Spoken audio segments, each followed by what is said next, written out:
Breeders Cup Juvenile on the Turf and Touchdowns podcast. Make sure you go and check out all of our other Breeders Cup content, but this one of the races of the entire meeting. We've got plenty of chances in here.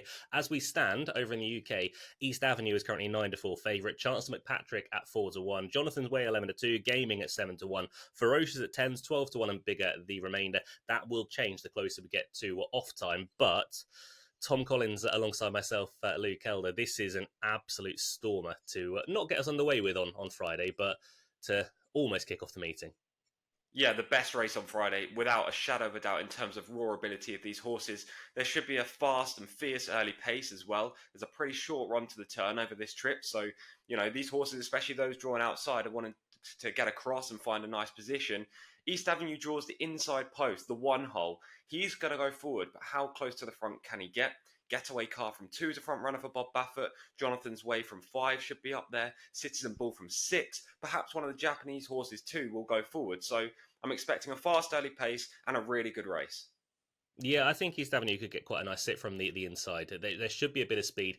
Yes, being on the rail isn't exactly ideal, but I think in races like this where you're dealing with horses who some of them aren't going to be quite up to the grade, we need to address that when you get to 2-year-olds. I think the potential of a nicer trip from stall 1 might be okay. We'll mention Chancellor McPatrick as well, stall 10 towards the outside. Look, he's been brilliant so far. I'm just not convinced that Del Mar is going to be 100% his track. He's a late runner. He comes with, a run that sometimes you think he's just absolutely not going to get there. But so far, he has. Yeah, I like Chancellor McPatrick here. He's going to be my selection in the race. I'll get that out of the way early doors. Hopefully there's a banner below. I believe he's the most naturally talented horse in the field. And as I say, with that fast and fierce early pace that I'm predicting in here, hopefully that actually comes around, he should be the one that picks up the pieces if they all fall too late. Now, I completely understand what you say. Del Mar is a front runner's track. When the Breeders' Cup comes around, they make the dirt surface extremely quick, so it does favour those forwardly placed as well.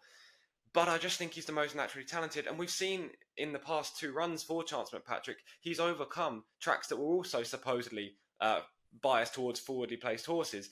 Chad won this race with Good Magic at Del Mar in 2017. Now, that horse wasn't a proper deep closer like Chancellor McPatrick, but he also wasn't a front runner. So Chad knows what to do here. I like the long sweeping turns. That's where Chancellor tends to make his run. And hopefully he can make good inroads late and pick them all off. This trip is absolutely perfect for him, whereas several of these, I think, are better suited to the 7 furlongs or the flat mile. That being said, I also like an each way play too. But as I'm going to say on a few of these Breeders' Cup podcasts, you can go and check that out on my Patreon if you wanted to. But my number 1 pick and the horse I want on top is Chancellor McPatrick. I don't like Chancellor McPatrick at all in this. Very anti-Chancellor McPatrick.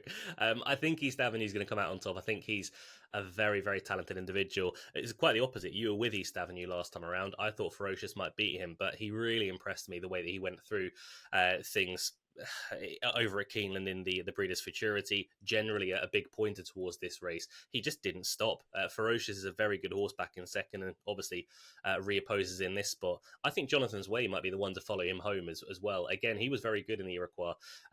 Maybe that wasn't the greatest of races, but he still absolutely dominated them. Whether he's going to be able to get the better of East Avenue, I'm not 100% sure, but out of the 3 of them, he's absolutely got the best draw in stall 5. He should get a lovely toe into the contest. So I like East Avenue. I think Jonathan's Way is the main danger. Who was the each way one that you were thinking about, Tom? I'm not going to disclose that. You've got to go to my Patreon to find it out. But what I will say is, I prefer Jonathan's Way to East Avenue out of your 2 selections.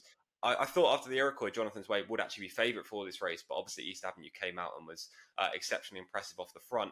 My one issue with East Avenue, aside from the draw in stall 1, obviously he dominated both of his starts from start to finish. He wasn't really pressed. Last time, Ferocious wasn't able to get that early break and pressurise him in the early part of the race. I don't think that's going to happen here. So we're going to have to see if East Avenue can come from behind to win or go extremely fast and hold on. There is a question mark there, and at a short price, I'm not a fan of him. Jonathan's Way, loads of talent. I'm not against him by any means. I just narrowly prefer Chancellor McPatrick. Chancellor McPatrick, currently 4-1, East Avenue at 9-4. That is a flying look at the Breeders' Cup. But Juvenile, as I say, on the Turf and Touchdowns podcast, we've got tons more Breeders' Cup content, much like this one. We're taking a look at every single race. We're dipping into it quickly. Leave your selections down below, and we'll see you on the next Breeders' Cup video. Until then, stay safe, look after other.